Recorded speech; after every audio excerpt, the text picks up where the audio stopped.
Hey guys, today I want to do a deep dive on B2B marketing specifically. I think so often we get kind of thrust into these roles, B2B marketing roles, or roles that don't necessarily define exactly what that audience is that we're going after. And I think as a result, particularly in B2B marketing, if we've done other marketing roles, B2C, maybe sort of more brand or retail marketing, a lot of that can be lost when we kind of go after that business client, that business ICP. And so I want this video, which will probably be a little bit longer than average, to be that foundational sort of B2B marketing 101 to help you understand the basic tenets of addressing a B2B market and doing B2B marketing. So let's just jump right in. So first and foremost, what is B2B marketing and how does it differ from B2C? There are actually a lot of nuance to this. I hear a lot of folks just kind of generally dismiss it as, oh, B2B and B2C is no different. We're still selling to people. And that's absolutely correct. We are selling to people, and we do want to often think about sort of our one-to-one strategy. But B2B is inherently going to be a little bit different, and we're going to want to position our marketing differently. So first, there's just the audience itself, right? When we're doing B2B marketing, we're actually targeting a business, and within that business, we're often looking at individual roles versus just kind of folks that would have a need to buy the product, right? So again, there's roles, not necessarily individuals looking for a solution. And I think that in and of itself is really important, right? B2C often are individuals. They are product aware, right? They actually probably know exactly what they need, or they have a product in mind. And again, marketing can contribute to them being aware of that product for sure. But a lot of times in B2C marketing, even the way we run advertising and campaigns, we're often advertising and positioning campaigns for particular products or product names or solution names, and that consumer's aware. And then of course, they come in with high intent looking for that particular product. B2C often is much different. It's a business. They're within business. There are usually a variety of different problems that are occurring. And we may somewhat be solution aware, right? We may know the category that we're going after. Hey, I need a CRM system. I need an enterprise, resource platform. I need HR. So I might have sort of a solution in mind, but generally by the nature of sort of the business buying process, it's going to require me as a role in that business or targeting the roles in that business to provide a broader set of information and potentially be able to compare our solution or product to some others so that they can do their due diligence and they can do a responsible job in seeking out that product or solution. So the audience is different. What the audience needs is looking for is very different. I kind of alluded to this, but the buying process is different, right? In the consumer space, it might be you and a spouse. It might be just you. It may be you and a couple buddies, wanting to go in on something. Again, so that's usually an individual almost decision, or only a couple of influencers or people that you're going to bounce that buying decision off of. But ultimately, sort of the buyer, the consumer, the C in that B2C is ultimately going to make that decision and kind of make it independently. Again, significantly different. Oftentimes there's a committee, there's a process, there's more administrivia around that buying process, and you have to make sure that your marketing addresses all the features of that buying process. So again, buying process is a lot different. Relationship building is quite a bit. And again, in B2B or in B2C, much more transactional. In B2B, a lot of times there are long-standing relationships and connections, and potentially that buyer will buy from you multiple times, or that role will buy from you multiple times. So relationship building, kind of how you address it in your marketing, will be quite a bit different. The channels that you use, obviously where your ICP is and where they sort of go to become more aware of solutions and products is going to be dynamic and different. Content, of course, you're going to address this differently. The formatting or the building of that content. Again, when we're supporting a buying process, a lot of times that content is white papers, ebooks, things that are sort of portable and can be conveyed into a committee type setting. It's super helpful. Decisions, the drivers, what actually drives the decision, that can be a variety of different things. And it goes sort of on and on. So the B2B, I guess the main point that I want to kind of hammer home here is it is different, and when you're preparing your marketing strategy, you want to be aware of that difference, and you want to kind of build out your channels and your audience in a different way. You want to address that ICP in a different way. You want to be targeting more roles versus like individuals per se, and that will help you too, because as you're doing your targeting, you're often kind of hear this analogy a lot. When we're doing our B2B marketing, it's much like golf. We're aiming or we're targeting for the pin, the perfect perfect shot, but we'll be happy to hit the green, right? And so as a result of kind of that type of analogy, that kind of shows where we want to kind of position our B2B marketing and how we're going to do that. So it's a lot less individualistic like B2C, where we're just kind of bringing in an inbound inquiry and those sorts of things. They're individuals, they have names. Again, a lot of our B2B marketing is going to be more focused on the role itself. And then of course, there are some challenges within that, right, that make it a little bit different. Typically the sales cycle is longer. It is a complex decision-making process. So our marketing, I talk about this over and over again, I think it's really important to kind of hammer on a bit, is we want to provide all kinds of material to fill the different types of decision making that's going on, right? So we want to have a white paper that they can bring into committee. We want to have a sort of easy to consume 1 or 2 piece, sales collateral or a presentation, a deck that again can be brought into committee or could be forwarded around via email internally, because that decision making process is pretty complex, and your buyer that you're probably connected with initially, or that lead inquiry, is most likely going to be your best champion. And so you want to equip that champion much like you would equip your sales force, right? So in a lot of ways it's sales enablement, but it's championship or champion enablement. And then of course, you're building trust and relationship, because that cycle is longer, and as a result of that, you kind of have to build a more robust relationship. And again, a lot of these things overlap, so we're touching on them as we kind of go through this checklist of sort of defining B2B marketing in particular. Another significant part of this is understanding the target audience, right? So building out buyer personas, building out use cases, understanding the roles. A great way to do this, of course, market research is a big piece of this, but a great way to do market research is one, sort of go out into those channels that you might be using, things like LinkedIn, and just sort of observe your ICP and the things that they're interested. You might have targeted a few roles, you might have even collected a few individuals. Again, LinkedIn outreach and some of the things that we explore in some of our LinkedIn marketing videos is great for you to get a good survey of that market and be able to watch those roles interact and see what they're interested in and what's most important to them. The other good way to do market research is to go to ChatGPT. So this is super effective. ChatGPT has just a massive knowledge base. You can give ChatGPT a role, and I do this all the time. It's like, hey, you're a VP of marketing in this particular category or vertical, and what are some of your problems that you're faced with? What are some of the challenges? One that I love to do and gives me kind of really interesting results is, what are some of your personal or emotional or anxieties that you encounter as a VP of marketing? And so this will give me a little bit of, even though B2B is often a more logical sort of purchase process, it brings in the emotion, which always accounts for a significant portion of that buying process. So using ChatGPT, kind of use it as a foil. Again, one of the things I see a lot of people doing wrong is they kind of ask ChatGPT, I always say, to do your homework for you. So ask direct questions about like, oh, what does a VP of marketing, need to hear from me or whatever. Instead, I like to actually give ChatGPT that role, and then I like to essentially interview it in that role. So much like I would do if I had a survey and a bunch of VPs of marketing, this gives me essentially ChatGPT sits in that seat, and then I get to run an interview against that role. So ChatGPT can kind of give me some really clever ways to do market research. Then, of course, in developing the strategy, I think oftentimes in B2B marketing, we will just jump straight in with tactics. And I think this is a little bit natural, because often when we're kind of set down in that seat, we're hired in as a director of marketing or a VP of marketing, we kind of are thrust into a role that's probably overdue. They probably needed that position for a long time. So there's a lot of pressure to start doing a lot of things. And as a result, what do? We kind of take our bag of tricks and we go and we start doing tactics, right?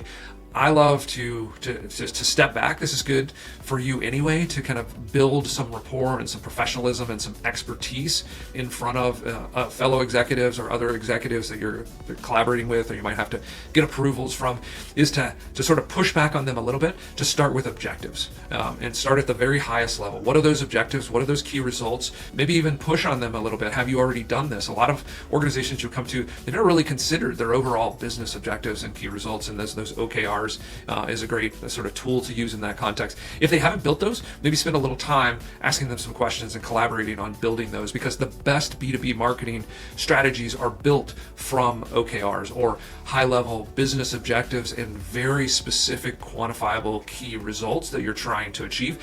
And then from there, it does a couple of really important things for you. One, your strategies and your tactics can essentially ladder up to those OKRs and tie directly into them. It also gives you a great sort of footing for, as you're kind of working through those performance reviews or feedback sessions or check-ins, or you're running the campaigns and you're trying to figure out whether or not they're working. That question can be, are they moving towards the OKR? Are they actually moving the needle on those OKRs, or getting us closer or contributing to the OKR? So I'm a big believer in sort of building from a set of goals and objectives first, and then creating the value proposition within those campaigns to, again, support and move the needle towards those OKRs. Then often what comes into play, and I think is probably the best place to start, is to start building out that content marketing strategy. So a lot of times in B2B marketing, the first thing that we kind of jump into is cold outreach, because unlike B2C, in the B2B world, it's actually pretty easy to go find a list of companies that seem to be in your ICP, identify them, that, there's a set of attributes, and I can put those attributes in a database, and I can pull out a lot of companies that should be my ICP. And then from there to drill in to actually find the roles, and then drill even further and find the actual individuals. And so I think because that's so simple, a lot of us will kind of do that first and then just ramp up the email marketing, right? We'll build out the domains, we'll get our tools instantly, we'll pull those lists out of Apollo, and then we'll just have thousands of people, and we'll start blasting emails with our value proposition and our messaging into their inboxes. The problem with that is, oftentimes, if that's our first strategy and maybe our only strategy, every one of those interactions are completely cold. And even if they went to kind of look deeper, like, oh, this seems interesting, let me go ahead and take a look at these folks, there won't be any content. There won't be any rabbit trails to go down, rabbit holes to fall into, content to binge on. So what I like to actually do, and it doesn't have to be thousands of articles and those sorts of things, but I want to start building my content marketing rhythm. I want to start publishing some white papers, some lead magnets, some ebooks, again, things that are portable, they can take away and they can put into committee as they're trying to build support for this. I want to get those things started to be built on the website. I do want to consider SEO and where that demand is. Is there already people searching for the problem that I solve and my particular product? So I do want to do some research and think about that content in an intentional way. And then also I want to think about, again, we'll talk about social media here in a second a little bit, but if there are platforms where my ICP hangs out, I want to be publishing content in there. So two things will start to happen, right? Because I published some of this content, or maybe I've used a LinkedIn marketing strategy, which again, we can kind of link videos here to that as well. But when that email comes in, one of two things will 100% happen, right? So when that email comes in, they will have maybe already ideally heard of you. And so now that makes that a warm conversation, right? They've heard of you, they're aware of you, brings up your credibility, brings up the trust level. Or the email itself is compelling and interesting, but they haven't necessarily heard of you, and so they're going to do a quick search. And if you've done the content work, they'll fall into that rabbit hole, right? They'll fall into your content, they'll see the first thing, hopefully there'll be an opportunity for them to dig a little bit deeper and binge on you.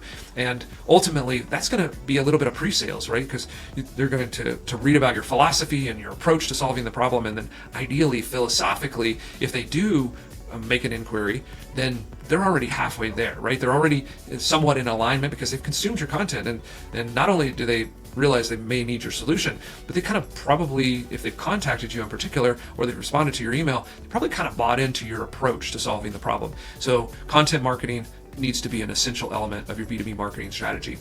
Then, of course, there is just lead generation and nurturing, right? So lead generation is a component of what we talked about with content marketing and email marketing potentially, but that nurturing cycle becomes really important because, like we said at the beginning, these are more complex sort of decisions, and these are going to be longer sales cycles. And so even if you get inbound inquiries or responses to your emails and those sorts of things, those leads will probably need multiple impressions and you'll need multiple interactions. And so that nurturing process, so having emails or newsletters or within your CRM, even better, as people enter in statuses, you kick into sequences that'll give them multiple touches. That can be really powerful because most B2B leads are going to need at least 7 touches or more, and probably are going to expand across anywhere from 60 to 90 days. Again, this has a lot of dependency on your product, but even sort of in the best of cases, you're going to need that window, right? You're going to need that nurturing. And again, most of this can be done with email and some triggers to do some outbound calling and that sort of thing. But the most important thing is you want, as much as possible, that rhythm, that motion to be automated, so that I, as a sales team or a salesperson, am being supported by marketing because I have this automation running, and then the salesperson is simply responding to the responses, right? So that's kind of the ideal part of bringing your B2B marketing deeper into that funnel and into sales automation to some degree. As far as digital marketing channels and the channels that we like to use, I think kind of the best ones, just kind of the 3-legged stool, so to speak, is search engine and content, right? Again, 90% of traffic, and we're talking about digital, right? So when we talk about digital, like, where are these visitors come from? So there are stats that support 90% of the traffic to websites just globally comes from Google. So we need to be addressing Google, and we can address this with search engine optimization and content, as well as PPC, right? So pay-per-click, Google ads specifically. YouTube can play into this as well, but having that search engine marketing as a core component, that's one part of the 3-legged stool. And again, that can be done with content and earned with SEO, or it can be paid for in a pay-per-click setting with Google ads. The second piece of that is your social media platforms. And again, I like to start with the ad platforms first because you can kind of control that. You can go straight after your ICPs, but that is another leg of that stool. For B2B, a lot of times that's LinkedIn, but depending on the nuance of your particular market, there may be some other channels that are social-like that are interesting. Could be Facebook, could be Reddit, kind of interesting things that can be done within Reddit, but probably you're focused on LinkedIn, and again, there's a whole sort of cadence around LinkedIn marketing specifically. So that's the second leg of the stool. And then the third is email marketing. And so email marketing can take a couple different forms inside of our B2B marketing strategy. So the one that most of you are probably familiar with, which is that cold outreach.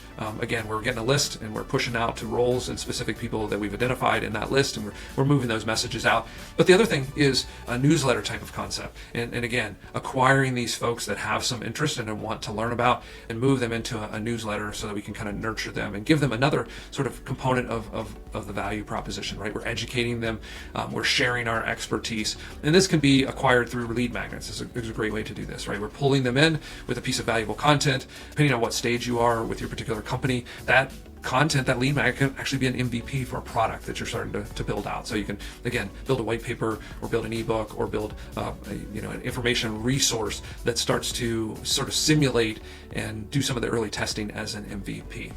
The other thing that's key is just making sure that sales and marketing is in alignment, right? So when you're doing B2B marketing, unlike B2C marketing, which is transactional, maybe you can do the whole transaction online, B2B as a B2B marketing expert are supporting the sales team. So you need to be in alignment. You need to be in collaboration with them to understand, one, what they kind of expect in a lead and what's going to work the best for them and will enable them to be successful in conversion. But at the same time is to help sales understand what you can and in a lot of cases cannot do with marketing, so that they have good expectations as to what they should expect from that lead and where kind of the strengths and the shortfalls might be in that.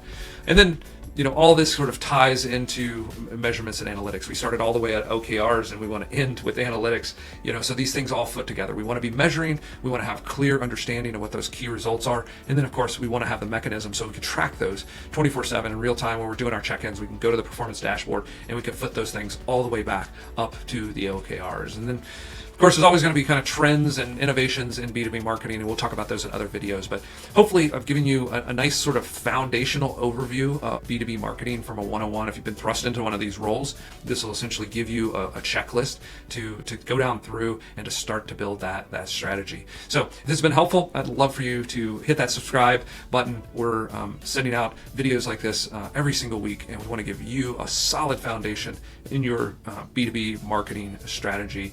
And hit that comments if there's anything that I didn't cover or you're interested in. I'd love to interact with you in the comments, and we'll see you in the next video.